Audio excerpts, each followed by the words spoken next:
Hi, I'm Audrey, the host of My Tar Heel Adventures. Every Friday, we visit a new city in North Carolina to give you an inside peek at our beautiful state. Today, we're at Carolina Beach. We'll be touring the boardwalk, visiting a local restaurant, and then exploring Carolina Beach State Park. So stay tuned for an all-new My Tar Heel Adventures.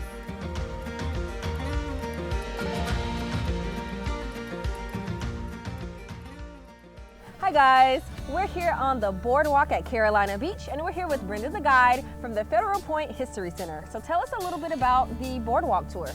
Okay, the boardwalk tour begins at the corner of Harper Avenue and Carolina Avenue North. We will be right there waiting on you every Tuesday morning, 10 a.m. to take you on a tour back in time from 1887 to current day. What can we expect to see on the tour? You can see a lot of locations where the historic buildings, some of them are still here, some of them have been torn down to make what they call progress. Of course, being a member of the History Center, you gotta count your ducks on what progress really is. So anyway, the tour starts, it takes about an hour to do, and we're gonna take you to about 15 to 20 locations here on the Carolina Beach Boardwalk and tell you about the carnival atmosphere that started out here back in the early 1930s. Now, what exactly is the significance of this boardwalk tour? The Carolina Beach Boardwalk is not just a bunch of tourist shops and buildings. It used to be the #1 entertainment center with a big dance hall and a big dance pavilion that was created back in 1910. The boardwalk would attract people from everywhere all along all the states along the coast. And our boardwalk has been rated, I think, #3 in the nation. Wow, that is so incredible. Brenda, can you tell us about some of the historical landmarks that we can learn more about here on the boardwalk tour? Well, Audrey, it's funny you would mention the landmark. The landmark is one of our landmarks. Also, we've got Britt's Donuts. It's a still original location. It's moved a couple places, but it's only been 2 doors away from where it is now. And it is only had 2 owners, Mr. Harvey Britt, who opened it up, and Bobby Niven and his wife Maxine, who own it now. So Brenda, can you tell us a little bit more on where we can purchase tickets and how we can get the full tour? Well, they are just now beginning to set up a website for the History Center, but in reality, someone will always be there from the History Center at 10 a.m. on Tuesdays, and we are asking for a $10 donation. And the private tours that we do, we will do a private tour for you on an off day with 6 or more people. Thank you so much, Brenda. Thank you, Audrey. Looking forward to the rest of the tour. And there's our famous Britt's Donut building. Let's go. At this time of year, since school started back, Bobby only opens up on the weekends. Bobby's never had air conditioning in there, and I think he's still using the original fryer that it started out with Mr. Harvey Britt in 1939. Looks like a great big old wash tub that he's doing your donuts in, but he does have the secret on it, and they are absolutely delicious. You have to try one.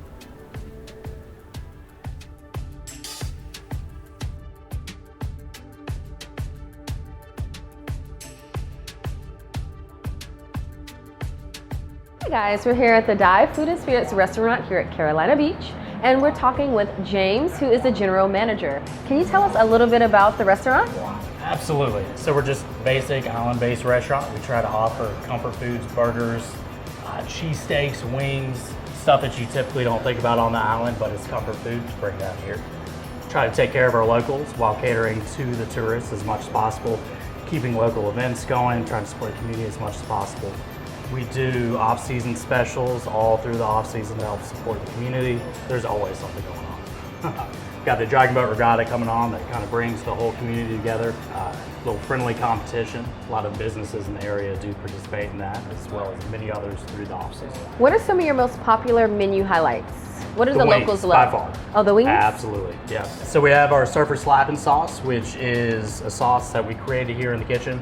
Now the owner's dad has actually turned it into his own company, Sea Monster sauce. Oh wow. So the Surfer Slap sauce, definitely something to try. He's coming out with new sauces all the time. We make all our sauces from scratch in-house. The strawberry jalapeno, white cheddar garlic, our hot sauce is made from scratch in-house as well. Can you tell us about some of your popular drinks that you have here?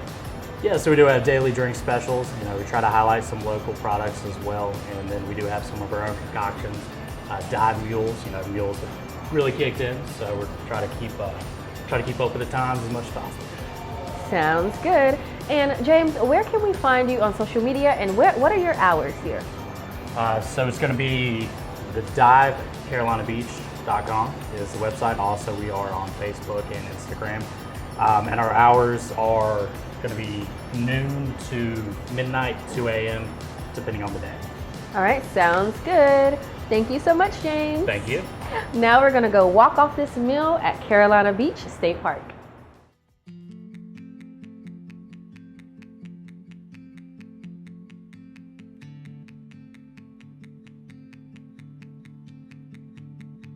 Hi, we're here at Carolina Beach State Park, and we're speaking with Mr. Chris Helms, who is the park superintendent. Can you tell us a little bit about the state park? Sure thing. So glad to have you guys here and welcome. Carolina Beach State Park, we have been here since 1969, and it's a state park that gets over 1 million visitors a year now. So we're very popular with beachgoers in the area, even though we don't have an ocean beach in the park. We're along the Cape Fear River. We have about 761 acres. So we're one of the smallest acreage state parks in the state, but we have some of the highest visitation. Lots of people come into the area to just enjoy themselves, go boating. We actually have a marina here, a campground, 8 miles of trails, and of course the world famous Venus Flytrap. So a lot of reasons to come here, and one of the real bucket list things to do when you're in Carolina Beach. Sounds awesome. And you talked a little bit about the Venus Flytrap Trail. Can you tell us a little bit more about that? Sure enough. Venus Flytrap Trail is probably our most popular trail. It's one of the 8 miles or so. It's about a half-mile loop, and we do guided hikes every Saturday morning at only about a 75-mile radius of Wilmington, North Carolina. Do you see these fly traps? It's fun because you get visitors coming in and they go, oh yeah, growing up I had a Venus flytrap and I never knew that I'd be able to go where they actually occur. Here at our visitor center, we have some displays in our exhibit hall talking about carnivorous plants, even some native examples of Venus flytraps in a planter box.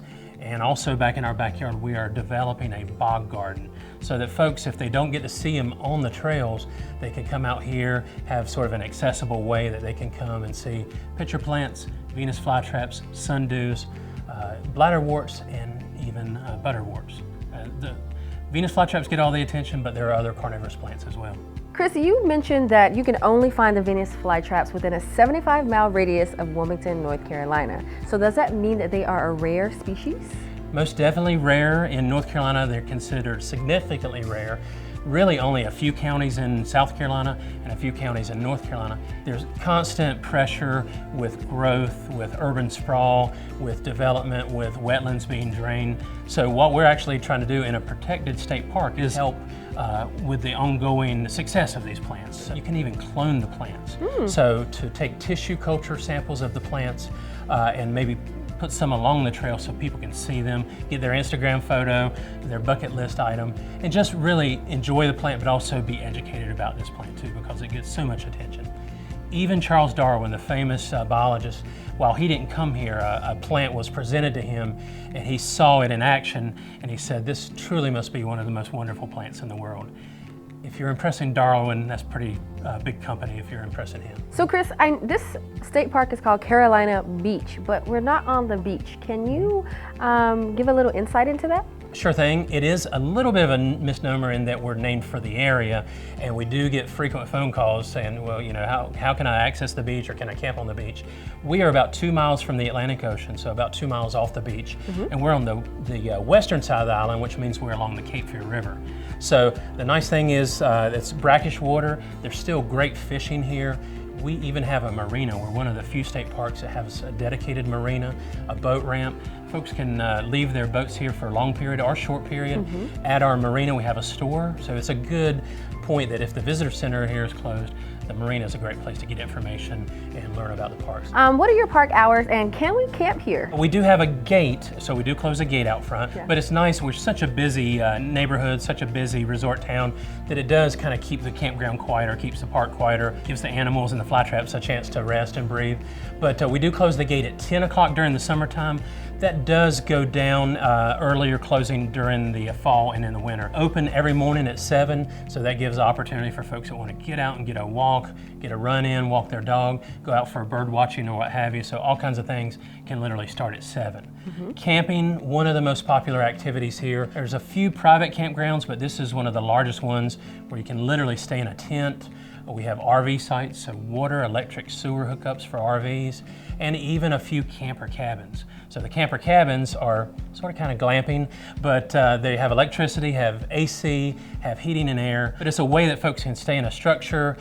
They might not have the camping gear, they might not want to be exposed to the elements, but still enjoy the outdoors, still enjoy the park. So the cabins have been real popular, our RV sites real popular.